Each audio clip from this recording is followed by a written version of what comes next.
అధ్యక్ష, నేనంటే special needs children ఇంట్లో ఉన్నప్పుడే తల్లిదండ్రులు ఎదుర్కొన్న సమస్యలు మనకు అర్థమవుతాయి అధ్యక్ష. ఎందుకంటే వాళ్ళకి మెరుగైన విద్య అందించాలి, వాళ్ళని అన్ని రకాలుగా ఆదుకోవాలనేది తల్లిదండ్రులు వాళ్ళ తాపత్రయం మనకు కనపడుతుంది అధ్యక్ష.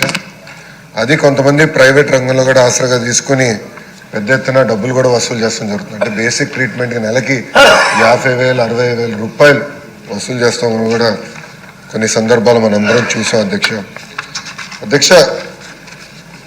కేంద్ర ప్రభుత్వం రిహాబిలిటేషన్ కౌన్సిల్ ఆఫ్ ఇండియాని ఏర్పాటు చేసి స్పెషల్ నీడ్స్లో 21 డిసెబిలిటీస్లో 9 డిసెబిలిటీస్కి ప్రధానంగా స్పెషల్ ఎడ్యుకేషన్ ఇవ్వాలనేది కేంద్ర ప్రభుత్వం మనకి చెప్తాం జరిగింది.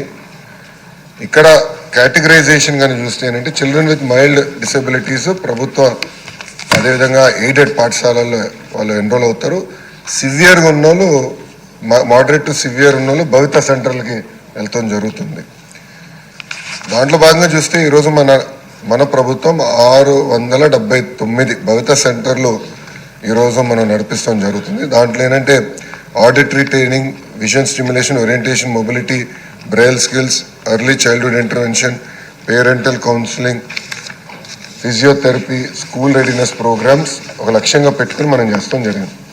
దీంట్లో ఏంటంటే మనకి 2 IERPలు ఉంటారు, అంటే ఇంక్లూజివ్ ఎడ్యుకేషన్ రిసోర్స్ పర్సన్ ఉంటారు, వాళ్ళు భవిత సెంటర్లో ఉన్నారు. ఇప్పుడు మనకి 1358 IERPలు ఉన్నాయి. స్పెషల్ నీడ్స్ విద్యార్థుల్లో వచ్చేగల 41,119 మంది రిజిస్టర్ అయ్యారు. ఇప్పుడు చూస్తే విజయ్ గారు ఈ సబ్జెక్ట్ని ప్యాషన్గా తీసుకుని నన్ను కూడా అనేక సార్లు కలుసుకోవడం జరిగింది. అన్నగారితో నేను డిస్కస్ చేసిన తర్వాత మేము ప్రత్యేకంగా మొన్న PAB 25-26 అంటే కేంద్ర ప్రభుత్వం ఇచ్చిన నిధుల్లో ఇంకొక 125 ఆటిజం సెంటర్స్, అంటే 1 సెంటర్ పర్ మున్సిపాలిటీ లెవెల్ ప్రతిపాదిస్తాం జరిగింది.